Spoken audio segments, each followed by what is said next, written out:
Student हमने previous period में खरगोश की पूछ, फिर रंग भरो, बहुत हुआ काम, अब करो आराम, वो सब सीख लिया। आज हम स्टार्ट करेंगे चैप्टर नंबर 9 जिसका नाम है पहले में। तो अब शुरुआत करते हैं कठिन शब्द से। सुहावना यानी सुंदर और सुखद। सुहावना यानी सुंदर और सुखद। अंपायर यानी खेल में निर्णय करने वाला आदमी।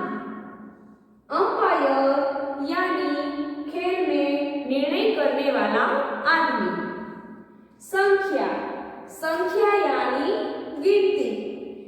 संख्या यानी गिनती। हिंदी में हम संख्या को गिनती कहते हैं। सूझबूझ, सूझबूझ यानी समझदारी। सूझबूझ यानी समझदारी। श्रुतलेख, श्रुतलेख यानी सुनकर लिखना। जैसे कि मैं बोल रही हूँ और आपको उसे सुनकर लिसनिंग करके लिखना है। Cricket, cricket. सिक्के, सिक्के। बल्लेबाजी, बल्लेबाजी। पर्चियां, पर्चियां। इसके बाद सूझबूझ, सूझबूझ। आरंभ, आरंभ। क्रम, क्रम। स्टूडेंट आज के होमवर्क में आपको ये श्रुतलेख और कठिन शब्दों को नोटबुक के अंदर लिखना है। स्टूडेंट हमने कठिन शब्द सीख लिए। अब हम कहानी को सीखते हैं। इसके लिए बुक के अंदर पेज नंबर 67 पाठ का नाम है पहले में को सीखते हैं।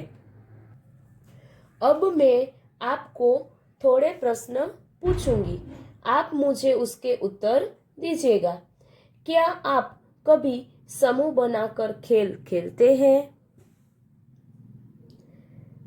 फिर दूसरा प्रश्न मेरा ये है, आप किसी की बारी के संबंध में निर्णय कैसे लेते हैं? जैसे कि पहले किसकी टर्न आएगी, बाद में किसकी टर्न आएगी, वह आप कैसे निर्णय करते हैं? फिर तीसरा प्रश्न ये है कि खेल के बाद जीत जाने पर आप हारने वाले के समूह को चिढ़ाते हैं अथवा उनसे हाथ मिलाते हैं? पहले में यह एक खेल कहानी है। प्रायः हम यानी कि प्रथम हम जब ये शब्द सुनते हैं तो हम समझ पाते हैं कि इस कहानी पर खेल भावना के विषय में है। पहले कौन खेलेगा, बाद में कौन खेलेगा, इससे अंतर न पड़ना, हार और जीत से अंतर न पड़ना तथा खेलते समय किसी भी प्रकार की दुर्भावना तथा पूर्वाग्रह की भावना को मन में न रखना। छोटे बच्चे तब भी खेल खेल में अपनी बारी पहले पाने के लिए लड़ ही पड़ते हैं। यह कहानी इस विषय पर आधारित है। रविवार का दिन था। सुहावना मौसम था। सुहावना यानी सुंदर और सुखद। सुहावना यानी सुंदर और सुखद, जैसे हमने पहले कठिन शब्द में सीखा। बच्चों ने क्रिकेट खेलने का मन बनाया। रविवार का दिन था, सुहावना मौसम था और बच्चों ने खेलने का मन बनाया। सोना और हीरा दो टीमें बन गई। हमने पहले ही चित्र में देखा था कि यहाँ पर दो टीम बनाई गई है। दोनों टीमों ने अपना सोना और हीरा जैसे दो नाम रखे हैं। दोनों टीमों के 11-11 खिलाड़ी तय हो गए हैं। दोनों टीमों में कितने खिलाड़ी थे? तो उसका जवाब है 11। दीपक अंकल अंपायर बन गए। अंपायर यानी खेल में निर्णय लेने वाला आदमी। अंपायर यानी खेल में निर्णय लेने वाला आदमी। यहाँ पर आप चित्र में पहले भी देख चुके हैं और फिर से देखिए कि यहाँ पर दो टीम है। एक टीम का नाम सोना है, दूसरी टीम का नाम हीरा है। यहाँ पर ये दीपक अंकल है जो अंपायर बन चुके हैं, यानी खेल में सारे निर्णय वह करने वाले हैं। और दोनों टीमों में यह सिक्का उछालकर सब तय किया गया है। दोनों टीमें पहले बल्लेबाजी करने के लिए जिद करने लगी। दोनों टीमें पहले बल्लेबाजी करने के लिए जिद करने लगी। उनमें झगड़ा होने लगा। जैसे हर एक खेल में बच्चे खेलते हैं तो पहले कौन खेलेगा वैसी बात को लेकर अक्सर झगड़ा होने लगता है। अंपायर ने कहा लड़ने की कोई बात नहीं है। क्या कहा अंपायर ने? कि लड़ने की कोई बात नहीं है, हम सिक्का उछालकर तय कर लेते हैं। हमने चित्र में देखा था कि वहां पर एक सिक्का उछाला गया था और फिर सिक्का उछालकर वह तय कर लेते हैं कि पहले बल्लेबाजी कौन करेगा। यह सिक्का देखो, इसके दो पहलू हैं। हम लोग जानते हैं कि सिक्के के दो पहलू होते हैं। शेर वाला पहलू सोना टीम का है और अंक वाला पहलू हीरा टीम का है। देखिए, हम यहाँ चित्र में देख सकते हैं कि यहाँ पर ये शेर वाला पहलू है, तो यह शेर वाला पहलू है वो सोना टीम का। और दूसरी तरफ यहाँ पर 5 अंक लिखा हुआ है, आप ध्यान से देखिए, तो ये अंक वाला पहलू है वह हीरा टीम का है। तो ऐसे सिक्का उछालकर दोनों टीमों ने पहले कौन टर्न लेगा, पहले किसकी बारी होगी, यह बात का निर्णय लिया है। दीपक अंकल ने सिक्के को उछाला। देखो यहाँ पर दीपक अंकल थे, हमने आगे के पेज पर जो चित्र था वहां पर ऐसा सिक्का उछाला हुआ नीचे पड़ा था वह देखा। तो यहाँ पर सिक्का उछाला, अंक वाला पहलू ऊपर आया, यानी देखो यहाँ पर ये 5 लिखा हुआ है वैसा पहलू ऊपर आया। उन्होंने कहा पहले हीरा टीम बल्लेबाजी करेगी।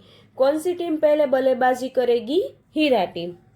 अब दूसरी लड़ाई शुरू हुई।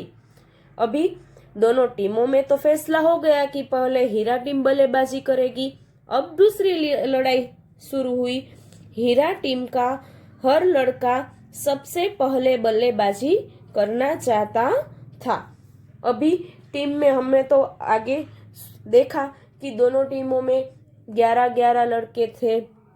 तो अभी दूसरी लड़ाई शुरू हुई कि उसमें से हर एक लड़का पहले बल्लेबाजी करना चाहता था। अंपायर बोले 11 लोग एक साथ बल्लेबाजी नहीं कर सकते। ये अंपायर है वह बोले कि 11 लोग एक साथ बल्लेबाजी नहीं कर सकते। तुम लोग बल्लेबाजी का कोई क्रम बना लो, कि तुम लोग बल्लेबाजी का क्रम बना लो। मेरे पास एक तरीका है। क्या बोले अंपायर? कि बल्लेबाजी के लिए कोई क्रम बना लो, मेरे पास एक तरीका है।